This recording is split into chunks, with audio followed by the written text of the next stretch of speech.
사도신경으로 우리의 신앙을 고백하며 새 아침 시작하겠습니다.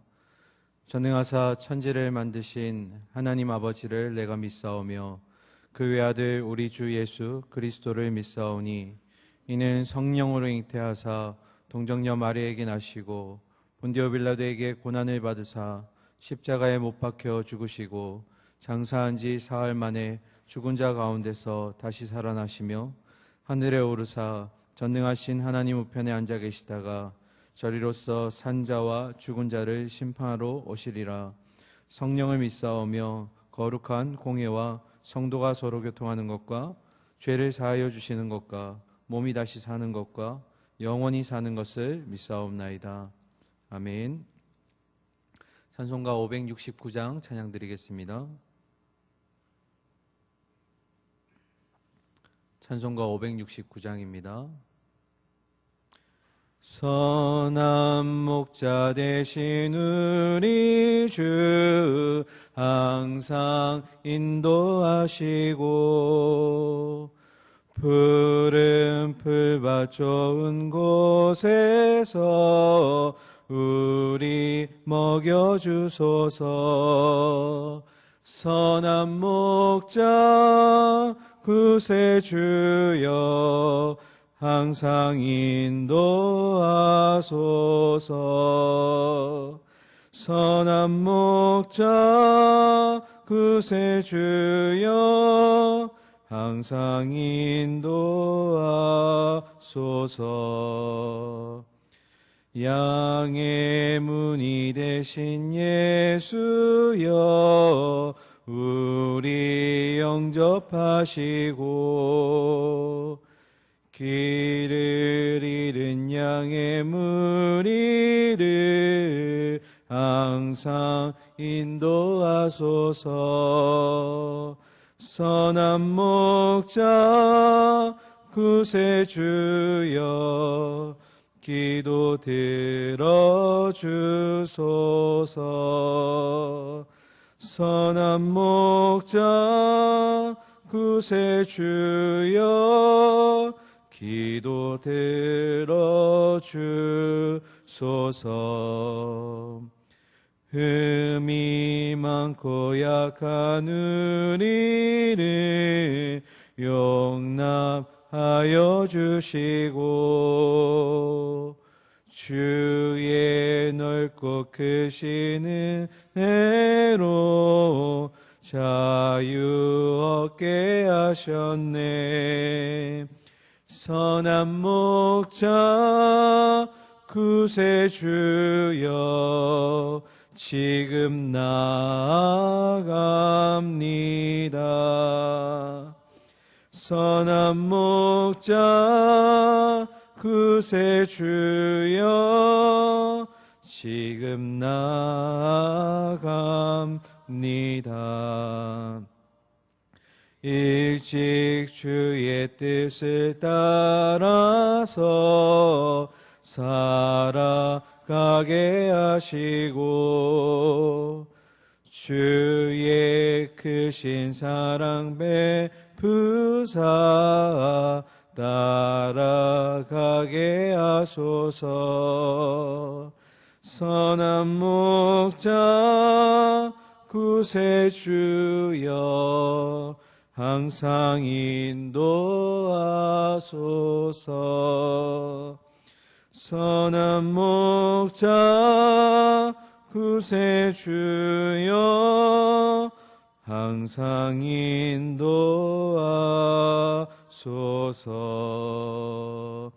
아멘. 오늘 새아침 주시는 하나님 말씀은 골로새서 3장 20절부터 21절까지 말씀입니다.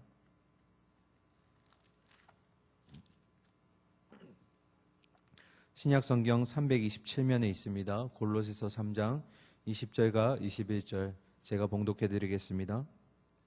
자녀들아 모든 일에 부모에게 순종하라. 이는 주 안에서 기쁘게 하는 것이니라.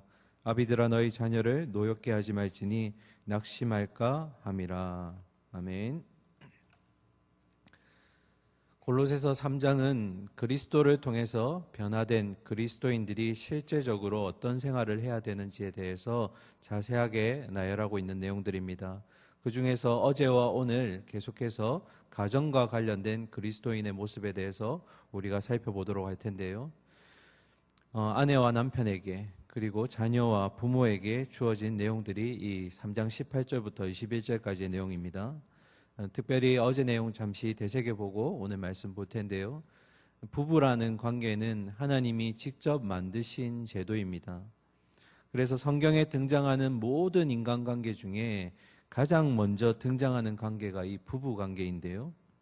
부부야말로 모든 인간관계에 그래서 기초가 되며 또한 가장 먼저 세상과 구별되는 믿음의 본을 보여야 되는 관계가 바로 부부 관계입니다.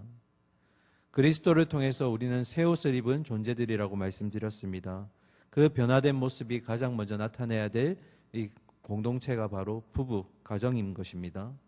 그래서 예수님을 믿기 이전의 우리의 모습과 변화된 우리의 모습이 가장 먼저 나타내야 될 곳이 바로 가정이라는 것입니다. 그 중에서 어제 아내와 남편에 대해서 살펴보았는데요. 첫 번째 18절에서 아내들은 남편에게 복종하라고 하였습니다. 여기서 사용된 복종 히포타스라는 말은 군 지휘관의 체계 속으로 들어간다라는 의미에서 파생된 것으로 자발적인 순종하라는 의미가 들어가 있습니다. 아내가 그런데 남편에게 이렇게 자발적으로 순종하는 이유가 결코 아내가 열등하기 때문에 아니면 남편이 우월하기 때문에 지켜져야 되는 것이 아닙니다. 또한 이어서 19절에 남편들아 아내를 사랑하며 괴롭게 하지 말라고 하였습니다. 아내에 대한 남편의 두 가지 책임이 바로 사랑과 그리고 괴롭게 하지 말 것입니다.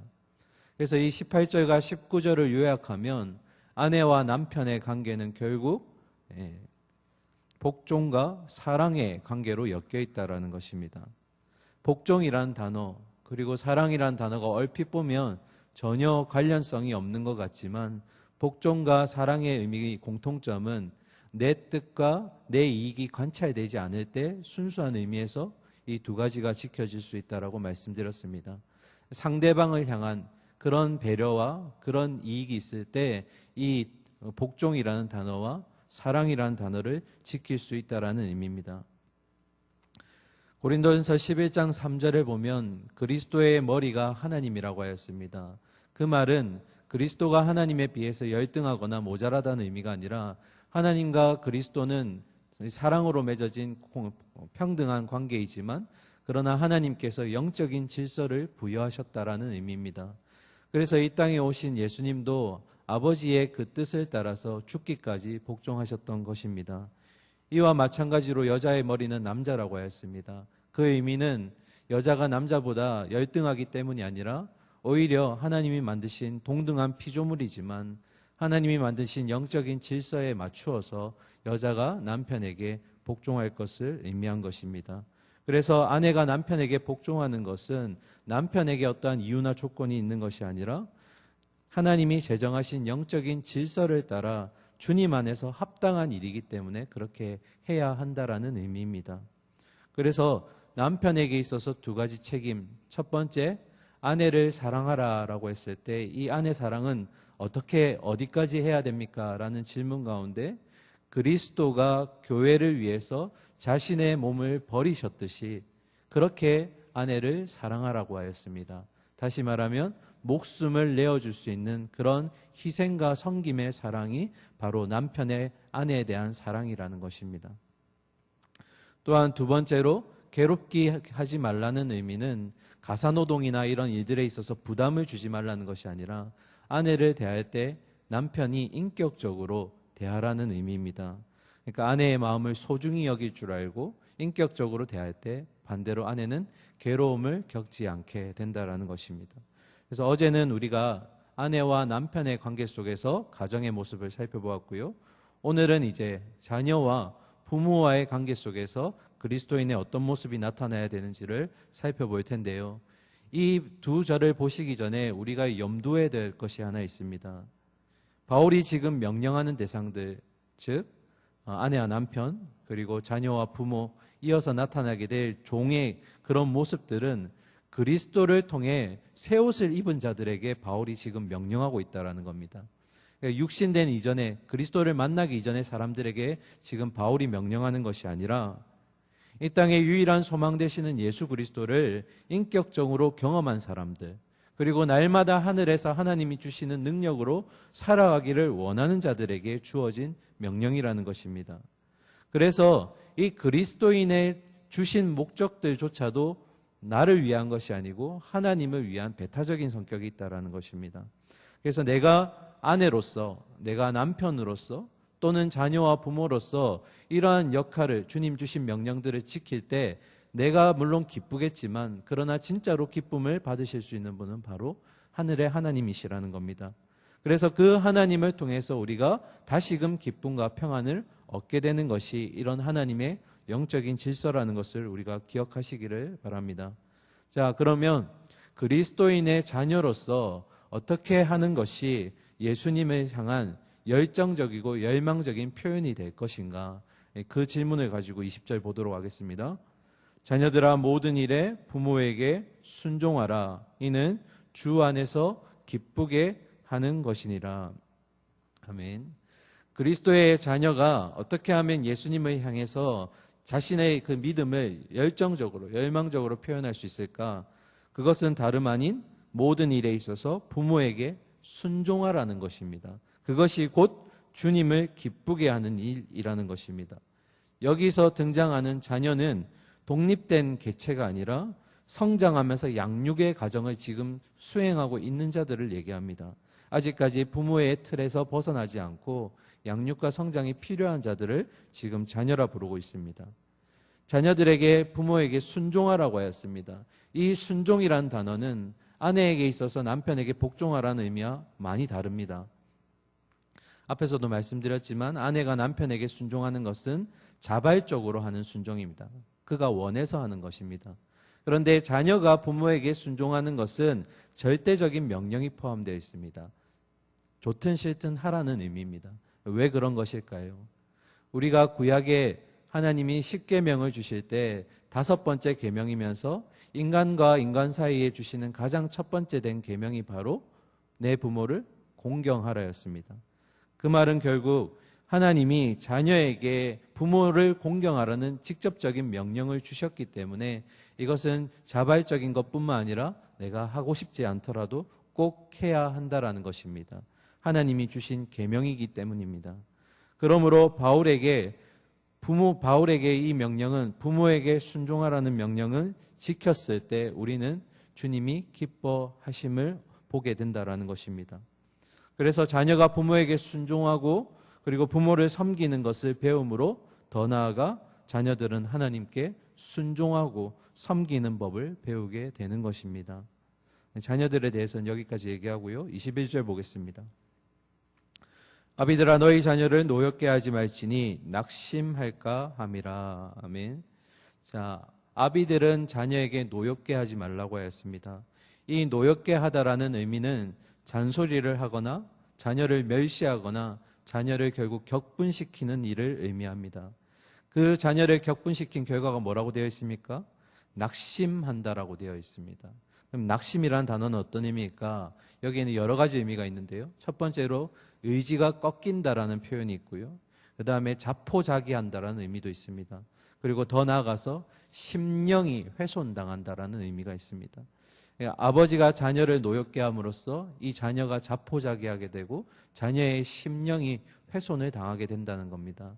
그래서 한 신학자는 이 아버지가 자녀를 노엽게 한 결과 낙심에 대해서 이렇게 표현합니다. 젊은이의 독은 곧 낙심이다.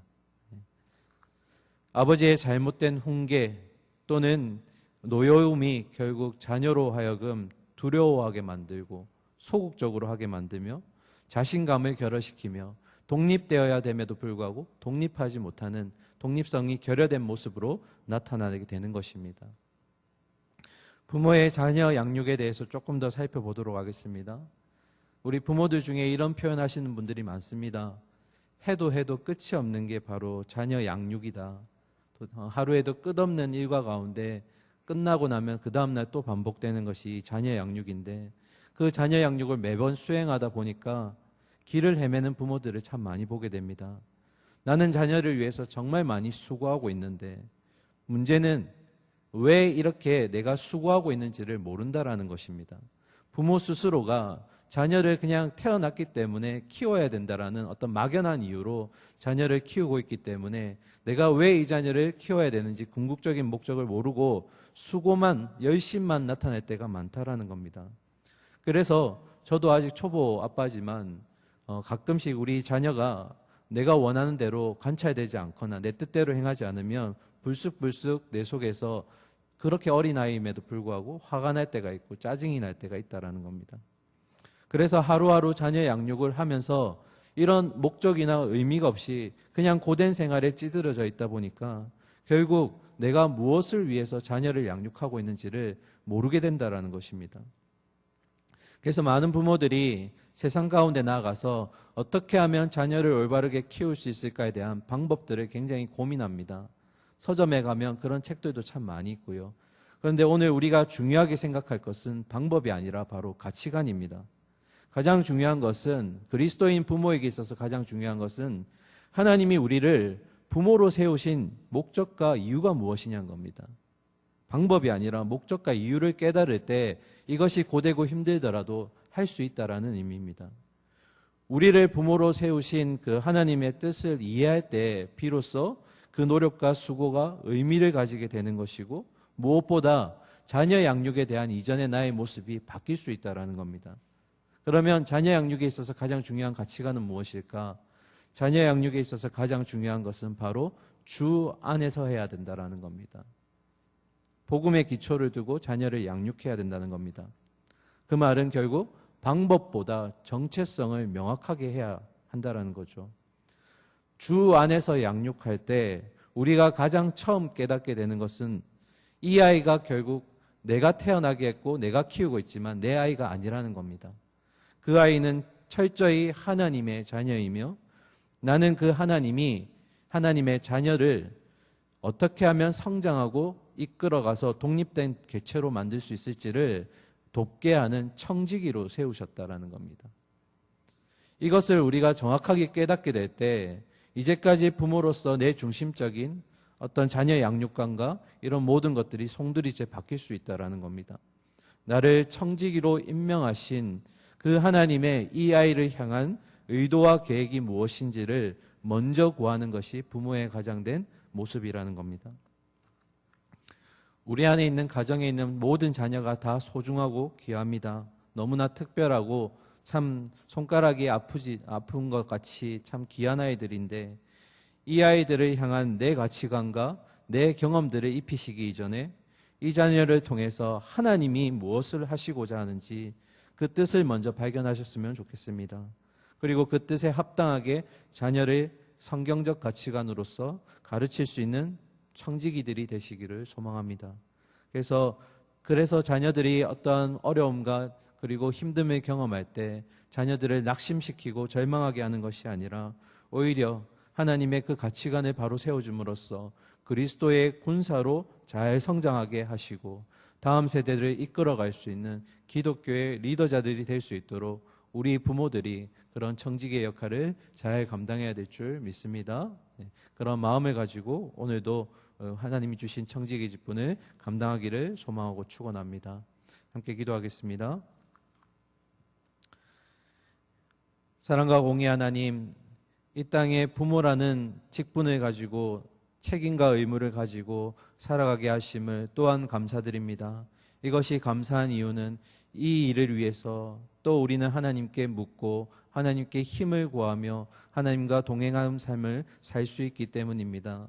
자녀 양육이라는 것이 정말 끝이 없을 것 같고 힘이 들고 어렵지만 그러나 나를 일으켜 세우시고 지금까지도 훈련시키시는 하나님이 우리의 자녀들을 통해서 또 그렇게 다듬어 가실 것을 믿습니다. 때로는 엇나가기도 하고 또 내가 원하는 대로 되지 않을 때도 있지만 그러나 그 무엇보다 중요한 것은 하나님의 자녀는 하나님이 다루어 가신다라는 그 믿음을 가지고 이미 모든 것을 하나님의 계획 가운데 두신 줄 믿습니다. 우리는 주님 주신 청지기의 직분을 잘 감당할 수 있도록 하나님 인도하여 주시옵소서. 우리 부모들에게 지혜를 주십시오. 그리고 능력을 주십시오. 하늘의 힘을 공급받아서 이 아이들이 정말 다음 세대 리더들로 잘 성장할 수 있도록 주님, 우리가 돕는 역할을 잘 감당하게 하시고 대사로서의 임무를 수행하게 하여 주시옵소서. 하나님, 자라나는 세대들이 우리 교회의 기둥이 되기를 원합니다. 다음 세대의 일꾼이 되어서 이 무분별한 가치관 속에서 이 세대 가운데서 하나님의 진리를 바로 세우고 옳고 그름을 분별할 수 있는 다음 세대의 멋진 기독교 리더자들이 될 수 있도록 주님 이끌어 주시옵소서. 우리 동부교회에 많은 다음 세대들 자녀들이 있습니다. 주님 지켜주시고 이들의 성장을 위해서 수고하는 우리 교육자들과 우리 교사들과 우리 부모들이 모두 하나님의 청지기의 직분을 잘 감당하여서 이들이 정말 바로 서서 하나님의 일꾼 될 수 있도록 우리가 기도하고 끊임없이 그들을 섬기게 하여 주시옵소서. 오늘도 새 하루 주심에 감사드립니다. 우리 성도들 각자 흩어진 자리에서 하나님의 아름다운 향기와 또 소금의 역할을 감당할 수 있도록 주님 인도하여 주시옵소서. 살아계신 예수 그리스도의 이름으로 기도드립니다. 아멘.